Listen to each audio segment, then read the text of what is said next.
Huyu mchizi hapa anaitwa Scott, kazi yake ni kupiga picha. So ajua tena mambo kina kifesi ndugu yangu. Na huyu bidada hapa anaitwa Doreen. Ndoto yake kubwa ni kuja kuwa model mkubwa sana duniani. Sasa Scott baada ya kumuona Doreen tu akapenda namna alivyovaa na hata muonekano wake pia. Akaanza kumchapa mapicha kwenda mtu wangu. Doreen akawa amemuona pale anafanya ile kazi. Akamfuata na anamika kinoma kwa kumpiga picha bila ridhaa yake. Mchizi akasema alikuwa anampiga picha ili amuonyeshe huenda pengine anaweza kaipenda hata moja kati ya zile ambazo yeye amezipiga. Lakini bidada kakaza zifutwe zile picha. Walivurugana sana pale mtu wangu. Baada ya kufanikisha zoezi la kufuta zile picha, bidada akawa amesepa. Karibu kwenye bonge mwili la tambala mtu wangu linaitwa Captured by Love. Mimi search kusubscribe na kubonyeza alama ya kengele ili uwe sehemu ya familia hii kubwa. Huyu ni mama yake Doreen, anaitwa Flores. Amemletea taarifa mwanae kuwa mtoto wa rafiki yake Mrs. Berechi anarudi Nigeria na ujio wake anataka kuoa. Hivyo akampendekeza mwanae Doreen kama vipi aolewe na mchizi. Doreen mbavu akawa hana hapa. Kwa hiyo nilikwambia nitafutie mwanaume. Hata Biblia inasema mwanaume ndio anatafuta mwanamke, sio mwanamke anatafuta mwanaume. Doreen hapendi kabisa kuolewa yani. Yeye anachokitaka ni kutimiza ndoto zake tu za kuwa fashionista mkubwa duniani. Lakini mama naona miaka inazidi kwenda kwa binti yake, mwanae hapati kabisa ndoa yani. Ikabidi aanze kumwombea mwanae. Pengine inawezekana ni nguvu za giza ambazo zinamwendesha mwanae. Alikemea sana yani. Baba, katika jina la Yesu na kukemea na kufunika kwa damu ya Yesu kupata mwanaume.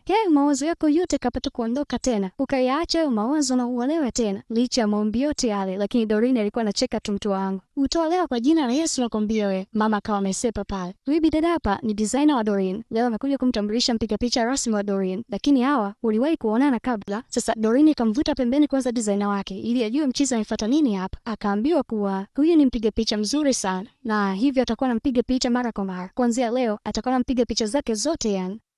Alichoka kabisa Doreen na mbio. Sasa wakati akiwa hapa designer akawa amepigiwa simu, ikabidi akaipokea kwanza. Akawaacha Doreen na Scott hapa. Mchizi kabidi aombe msamaha kwa kila ambacho kilitokea siku ile na nini. Akaambiwa kama vipi inabidi aachie tu hiyo kazi. Mwana akasema naitaka sana hii kazi kwa sababu ina mpunga mrefu sana na yeye huo mpunga anautaka. Sasa baada ya kurudi designer akampanga kesho asubuhi tu itabidi waanze kazi rasmi. Leo Doreen akawa anasikiliza podcast fulani hivi. Kuna mwanamke anasema mume wake alikuwa anamtesa sana na kumpiga kwa sababu yeye alimfumania yuko na mwanamke mwingine. Sasa yule mwanamke akaamua kumwekea sumu kwa chakula chake. Anasema hajui kama alikosea au alikuwa sahihi, lakini anachokiona yeye anafuraha tu kwa sasa. Doreen alikuwa anamuunga mkono kinoma kwa maamuzi ambayo yule mwanamke aliyafanya. Mama alipomkuta Doreen asikiliza hii podcast, alimlaumu sana mwanae kuwa akiendelea kusikiliza vitu kama hivyo lazima hataweza kuingia kabisa kwenye ndoa. Unataka kuzeekana kufia hapa ndani ukiwa single, si ndio? Hizo sio ndoto zangu mama. Ndoto zangu ni kuhudhuria matamasha makubwa ya fashion duniani mama. Niende Paris, niende kila sehemu. Mama hakuwa anataka kabisa kusikia hilo yani. Kisa cha Doreen kutokutaka kuolewa ni kwa sababu ndoa nyingi zinafungwa na zinavunjika na wengine wanapigwa na waume zao hadi wanafariki. Akamtolea mfano dada yake mmoja hivi ambaye mama yake alimlazimisha olewe na mwanaume asiyempenda. Mwisho akaishia kuwa anapigwa tu na kunyanyaswa hadi alipopoteza maisha yake. Doreen akasema ndoa sio kila mtu kama ambavyo akina mama wengi wanaamini. Mama alishiwa maneno kabisa yani. Mama akamwambia hata kuwa kama Oma, lakini Doreen akamaliza kwa kusema hataki kabisa kuolewa. Akaendelea na mkazo wake ule ule. Hauwezi kukaa hapa hadi uzeeke bila kuolewa. Hebu angalia sura yako na mabega yalivyo. Unakuwa mtu mzima sasa wewe. Angalia kifua chako. Maziwa yameanza kulala kama ndala. Unataka ukae hapa hadi lini? Au unataka ukae hapa hadi ufe? Nakupa mwaka mmoja. Kama hautaolewa, ukusanyi kila kilicho chako ndani uondoke. Doreen akasema kuwa hata hicho kipindi ambacho amempa cha mwaka mzima ni mkubwa sana. Ataondoka hata kabla haujaisha huo mwaka. Basi bana, leo ndio siku ya kwanza Doreen na Scott kuanza kufanya kazi. Doreen amepaka punda la maana na mbiwa na amependeza kinoma mtu wangu. Sasa Scott akawa anapiga picha kali kinoma kwa sababu mtoto pia anamuelewa yani. Scott leo amekuja kuomba urafiki na Doreen hapa. Mika tangu siku ile haongei naye vizuri kabisa. Doreen akasema hapendi urafiki na watu wa jinsia yake. Mara mama yake Doreen akamkuta mchizi hapa. Sifa kibao zikaenda kwa mama pale na nini. Mama akamkaribisha mchizi hapa ndani kisha kawa amesepa. Doreen hakutaka kabisa mazoea na mwana. Mishale fulani hivi ya usiku, mama akaanza kumsifia sana Scott mbele ya Doreen, lakini bado Doreen hakuwa anapendezwa kabisa na maneno ya mama yake. Mama akaomba kama vipi mchizi aaliko kwa ajili ya chakula cha jioni. Bibi akasepa kabisa na sebuleni unaambiwa upate mwanaume sasa.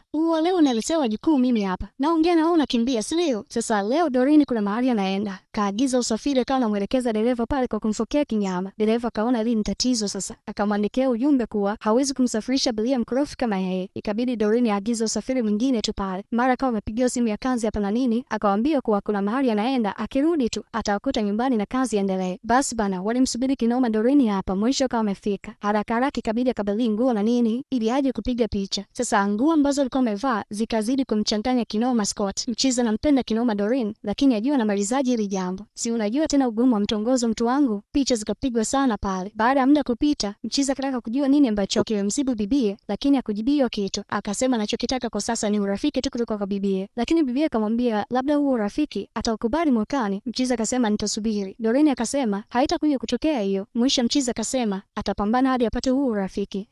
Sasa majira fani hivi ya jioni, Doreen kapigiwa simu na rafiki yake hapa. Anadai kuwa amechoshwa na mume wake. Doreen akasema, unawezaje kumpa mamlaka mtu kuhusu maisha yako? Mimi ndio maana sitaki kuolewa. Mama alishtuka kinoma hapa.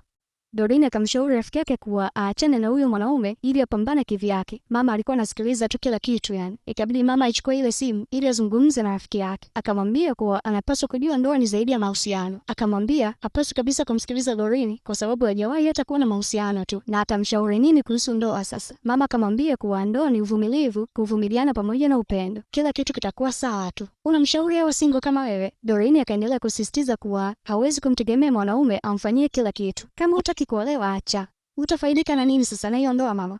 Wajukuu. Doreen akasema anaweza kuwaleta hapa. Mama akasisitiza kuwa hataki kabisa watoto kutoka nje ya ndoa. Sasa leo Mchiza amekutana na mama yake Doreen hapa, lakini mama yake Doreen akamwambia na haraka kidogo akirudi tu atamweleza kwa nini hajaoa hadi hivi sasa. Basi bana, leo baada ya kazi mtu wa makeup akamwambia kuwa Scott anamuelewa sana bibie, lakini Doreen akashangaa tu. Kivipi sasa? Akasema namna anavyokuangalia tu inatosha kuelewa na kupenda. Hayo maneno akamwacha na mawazo kinoma Doreen yani. Leo mama anataka mjue zaidi Scott hapa. Mama anataka kujua Mchizi anataka nini kwa mwanae. Mwanao ni mzuri sana na nampenda sana. Mchiza alimsifia sana pale yani. Akasema anahisi kabisa hawezi kuwa naye kwa sababu atahitaji gharama kubwa sana, lakini kwa sasa anachokitaka wawe marafiki tu. Mama akasema pesa sio kila kitu ikishafika swala la ndoa au mahusiano. Ni kweli mama, ndoa ni uvumilivu, mahusiano pamoja na maelewano, lakini pesa ni muhimu sana. Mama alimpenda sana Mchizi hapa, akatamani awe mkwe wake aisi. Usiku wa leo mama yake Doreen akawa anaongea na Scott kwenye simu. Mama akasema anataka msaidie Scott kumpata Doreen kama akitaka.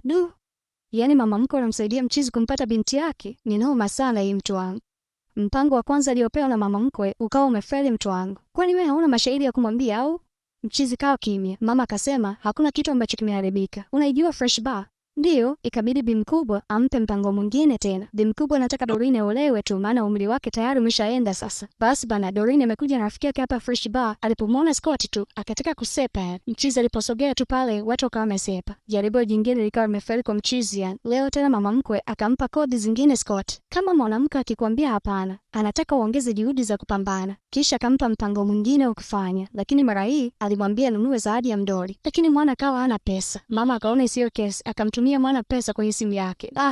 Kweli mama amedhamiria Doreen aolewe yani. Kweli bana, Mchiza kaja na mdoli wake mkubwa hapa kumletea Doreen siku ya leo. Mama alifurahi kinoma man. Lakini ndiye msusi wa mpango huu mzima. Mchiza akampatia mdoli Doreen pale na nini. Mara hii kukataza hadi ya Mchizi akawa amechukua kwa sababu anapenda pia midoli. Kumbuka hizi kodi zote za bi mkubwa. Scott akaomba kama vipi wakapata kinywaji mahali. Bibi akawa amekubali na nini pale. Scott alishangilia sana yani. Sasa mama akamkuta Mchizi yuko hapa chini, naye akampongeza kinoma kwa kile ambacho amekifanya. Wakaona hatua ya kwanza imeshafanikiwa tayari. Basi bana, mdo ulipofika ile out, bibi akaja amependeza kinoma isi. Cheki umbo hilo. Kabla maongezi tu kuna kitu kama ametumiwa hapa. Alifurahi kinoma yani. Ikabidi furahi amshirikishe na Scott pia. Stories kapigwa sana pale mtu wangu. Mama baada ya kupokea taarifa za hawa wawili kupatana, alifurahi kinoma yani. Kwa hiyo nifanye nini sasa? Wewe ni mwanaume, unaniuliza mimi ufanye nini? Mchiza kamshukuru sana mama mkwe pale na nini na kumwahidi kuwa atamaliza sehemu iliyobakia. Leo mama anaongea na Scott hapa kwenye simu, akamuuliza kama na namba za Doreen, lakini Mchiza akasema hana. Akamwambia atamtumia, lakini akamwambia kuwa Doreen anapenda sana karaoke siku ya Jumatano. Kwa hiyo kama vipi anapaswa ampe mwaliko. Mwisho akawa amemtumia zile namba za Doreen. Leo ni siku nyingine ya kazi, Mchiza anampiga picha Doreen. Wakati huo pia mtu wa makeup naye anampiga Doreen picha kupitia simu ya Scott. Baada ya zoezi la kupiga picha kumalizika, Mchiza kamwomba kama vipi waende kwenye karaoke leo. Doreen akawa amekubali kwa sababu ni sehemu ambayo huwa anaipenda sana. Sasa Doreen akataka kuziona zile picha ambazo amepigwa kwenye simu. Wakati anakagua pale, mama yake Scott akawa amepiga simu hapa. Ikabidi kwanza uulize, "Kwa nini mamangu anakupigia simu wewe?" "Nitakueleza." Doreen akahisi Mchizi analala na mama yake, lakini Mchizi akawa amekataa pale. Doreen amerudi nyumbani anafoka kinoma yani, kwani mama yake amemwambia Scott mambo yake ili aolewe, lakini mama akamwambia kuwa yule ni kijana mzuri sana. Mimi ni mkubwa, nina maamuzi yangu mama. Ukimpoteza yule kijana, utajutia maisha yako yote yani. Doreen alikuwa na hasira kinoma yani. Sasa kadri siku zinavyozidi kwenda, Doreen akawa anacheka na watu wengine vizuri tu, lakini Mchizi akimuona roho inamuuma kinoma yani. Lakini ndio hivyo tena, hataki kabisa mazoea na Mchizi kwa siku za hivi karibuni. Kila Scott akijitahidi kuwa karibu naye, bibi akawa anagoma tu.